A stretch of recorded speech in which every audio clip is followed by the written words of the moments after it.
Hey guys, and thanks again for joining me on a deeper, in-depth look about Shanghai. Shanghai is truly an interesting world-class city with ancient roots and modern connections. It blows me away every time I'm there, and I wanted to share some more of that with you today.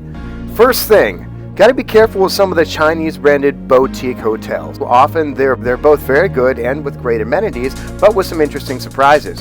For instance, this one I stayed in Shanghai boasted a magnificent bun view. If there were buildings here, there would not be. Second thing, in many Chinese hotels, for some reason the AC and or the heat only works on the opposite extreme month season. For instance, only in the summer can use AC and only in the winter can use the heat. Ask some of your Chinese friends and see if they understand culturally why that is the case, because they, just like the receptionist, could not tell me why. That being said, I went to go open the window, see if I can add some air to my room.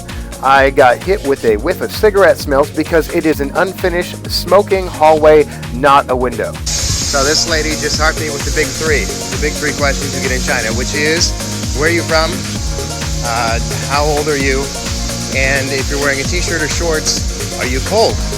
And then you always have this discussion with every person you talk to. And regardless of what anyone says, the Chinese people are so welcoming, so appreciative, and so humbling when it comes to telling you thank you for speaking even a little bit of Mandarin, guys. So a little bit goes a long way. And some more street views of the crazy juxtaposition of modern and ancient together. Here you have brand new storefronts, pharmacies, things like that, being built with bamboo scaffolding. I mean, this stuff is still everywhere. And you walk into one of Shanghai's many modern malls and you're met with top name brand stores and people being absolutely captivated by retro Christmas Chuck E. Cheese animatronics. And then you go outside and see the Coligan man on a manual bicycle moving hundreds of pounds of water. I mean, and then you're at the railroad and it's as if you were on Mars. How up-to-date, how clean, how modern everything is just mind-blowing. And these are the street vending kiosks for various fruits and vegetables. They seem to have all the ingredients for recipes like stir fries. They got orange, they got garlic, they got oil. Pretty cool. And it's clean everywhere. The streets are almost always clean. They have workers sweeping it up. It's just dramatically different than what I'm used to. And this is another fantastic, crazy example of what it's like to walk around Shanghai. One random morning I went for a run and kind of got to this boardwalk, elevated, slat kind of park. Really cool design, big jumbo gym for kids, bungees. Hell, I almost went to go play. And as I was looking around, I was captivated because I saw these posters on the walls of these buildings. And upon closer inspection, it's just 100% China. You have the Shawshank Redemption, you have Braveheart. It looks like we have a little bit of Harry Potter here. And, even up to 2015, Mad Max Fury Road. So, you can't predict this, you can't explain this. This is just what you experience in China, and one of the random things that just puts a smile on your face.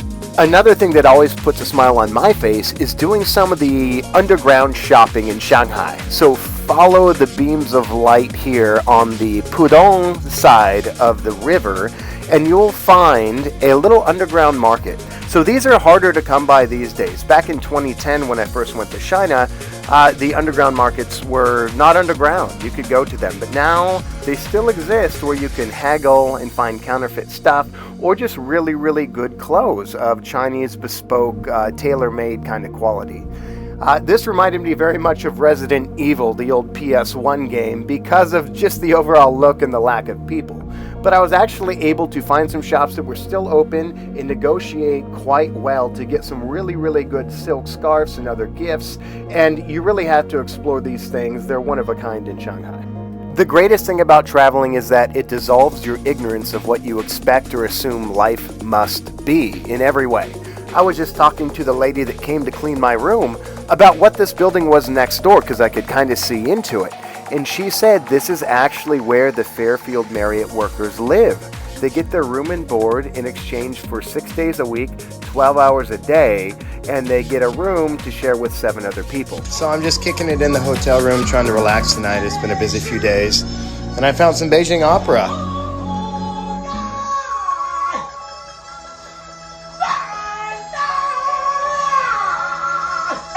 It's really important to the history of China. Like, it's a traditional Beijing art, but I don't much care. And this little restaurant changed my life. It is actually a very particular Henan goat or mutton traditional soup restaurant. In fact, this lady, her husband, and their father-in-law all packed up shop and moved a few hundred miles to Shanghai to open up this new endeavor. I just happened to be here at the right place in the right time. I got to know them a bunch, chatted with them, ate there almost every day, and just shared culture, shared experiences. And of course, the soup itself lets you know that God loves you. The goat, the mutton was soft, it was tender, the hand-pulled noodles were chewy, the spice, the vinegar, the qingdao all made it absolutely awesome experience to eat.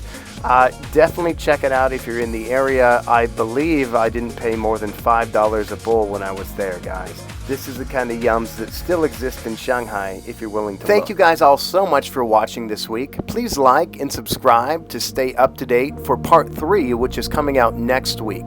We'll be talking a bit about Shanghai's most famous 24-hour hot pot restaurant, taking a walk through the historically significant Bund region, and introducing you a bit to Shanghai's most famous Xintiandi. Thank you guys so much. We'll talk to you next week.